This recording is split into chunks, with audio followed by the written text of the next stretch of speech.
끝나신 분들도 계실 거고 휴가 중인 분들도 계실 거라고 생각합니다. 자, 오늘은요 이재명 도지사님 관련해서 3분간만 제 생각 한번 짧게 말씀드려 보려고 합니다.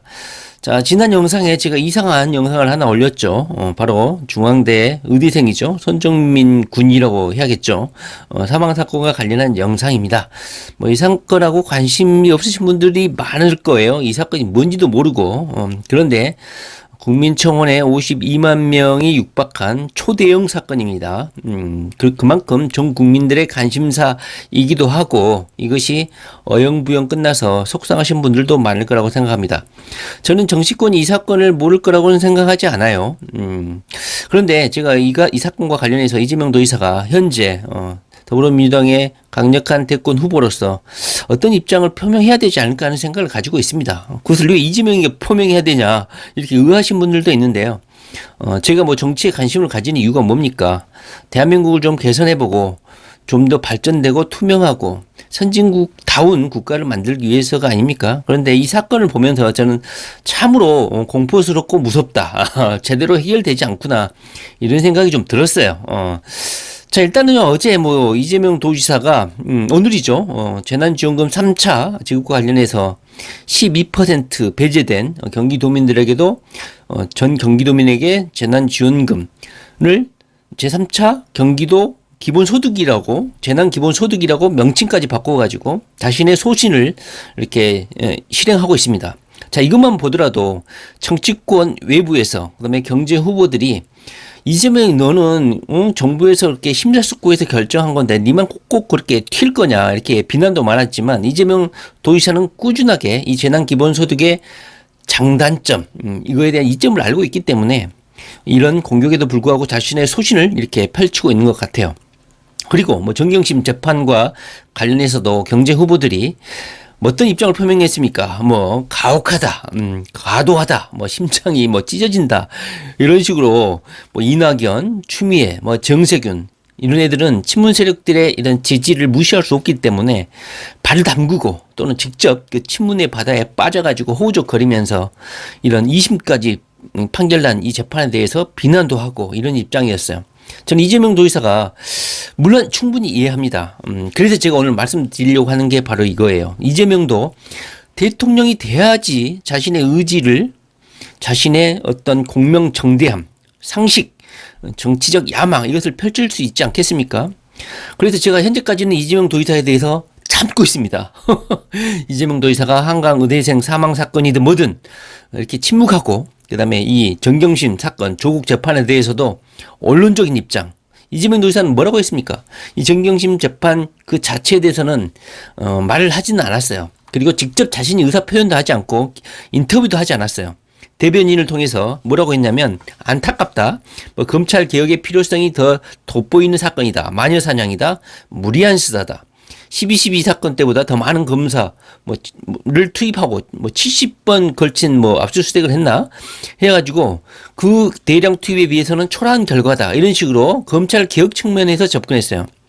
저는요 이재명 도지사가 더불어민주당의 대권 후보가 되어야 되기 때문에 친문들 조국을 지지하는 세력들의 입맞춤을 해야 되기 때문에 듣기 좋은 소리를 한 것 같아요.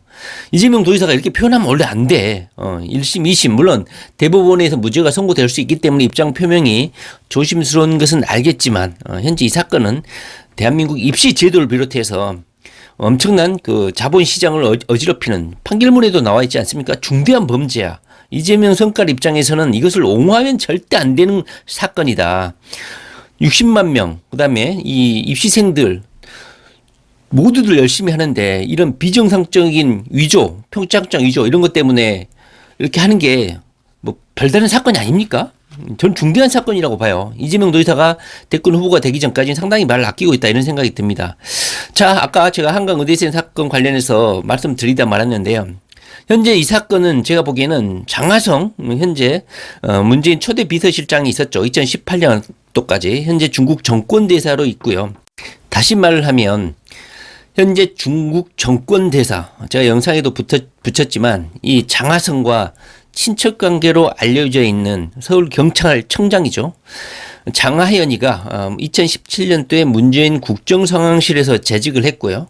복귀 후에 승진을 거듭하다가 2020년도 서울경찰청장에 드디어 임명이 됐습니다. 그런데 올해 이 손정민 사건이 발생을 했었죠. 근데 이 장하연이 이 장하성과의 친척 관계인 걸로 돼 있고요. 특히 이 손정민 사건의 그 친구죠. 그 법무법인이죠. 거기에 변호사가 전해철의 비서관 출신이다, 이런 의혹이 있습니다. 다시 말을 하면 이 사건이 그냥 단순한 입사 사건일 수도 있죠. 입사 사건일 수도 있는데도 불구하고 그냥 단순하게 투명하게 처리하면 되는데, 이 사건을 각색하는 듯한 CCTV를 뭉개고 조작하고 이런 의혹이 네티즌들과 그다음에 이 사건에 관심을 가지고 있는 수십만 명의 국민들이 이 사건을 조작하고 있다, 이런 의심을 갖고 있는 사건입니다. 그럼에도 사건을 현재 종결 처리한 상태고 현재 깔끔하게 해소되지 않는 상태다. 제 개인적인 생각에는 2020년도에 서울경찰청에 이 장하성의 친척인 장하연이가 서울경찰청에 부임해가지고 서초경찰서가 입장을 표명한 게 아니라 서울경찰청에서 이 사건을 주도했죠. 뭐 여러 의혹이 있습니다. 그리고 이 친구의 변호사가 전해철 비서관 출신이고, 물론 이 사건이 어떻게 되는지는 뭐 세세히 말씀드릴 수는 없지만 임기도 끝마치지 않고 이 장하연이가 결국은 퇴임을 해버렸어요. 경찰청장 임기가 몇 년입니까? 제가 보기에는 이 사건이 시끄러워지고 국민청원이 52만 명에 육박하니까 청와대에서 책임을 묻고 뭐 옷을 벗겼는지는 모르겠습니다. 뭐 목포시장에 목포 국회의원 지역구의원으로 출마한다는 소식도 있는데요. 전 이재명 도지사가 이 사건이 52만 명 넘는 국민이 국민청원을 했음에도 불구하고 이렇게 불투명하게, 그리고 CCTV가 온갖 조작된 듯한 느낌을 주고 투명하게 공개되지 못하고 이렇게 어정쩡하게 끝마치는 것에 대해서 저는 상당히 대한민국의 미래, 그리고 대한민국의 이 권력 이 제대로 국민들로부터의 신임을 얻고 있는가, 이런 의심을 하고 있는 상태고, 그래서 지난 영상을 한번 올렸습니다. 뭐 이상하게 생각하시는 분들도 있지만요, 이재명 도지사가 현재 제가 참고 있습니다. 이재명 도지사가 더불어민주당의 단독 후보가 되면 이재명 도지사에게 제가 한번 물어볼 생각이에요. 이 사건을 정말 모르고 있는지.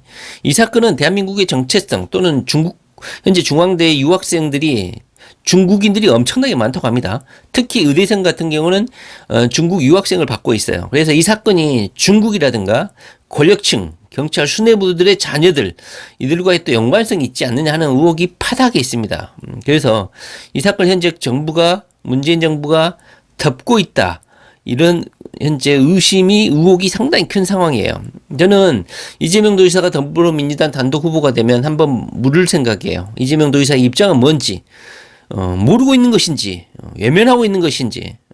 저는 현재 이 사건이 대한민국의 정체성, 현 주소, 이걸 나타내고 있다, 이렇게 저는 생각하고 있습니다. 물론 이재명 도지사가 제3차 재난지원금을 재난기본소득으로 12% 배제된 국민까지 포함해서 경기도민들에게 전부 지급하겠다.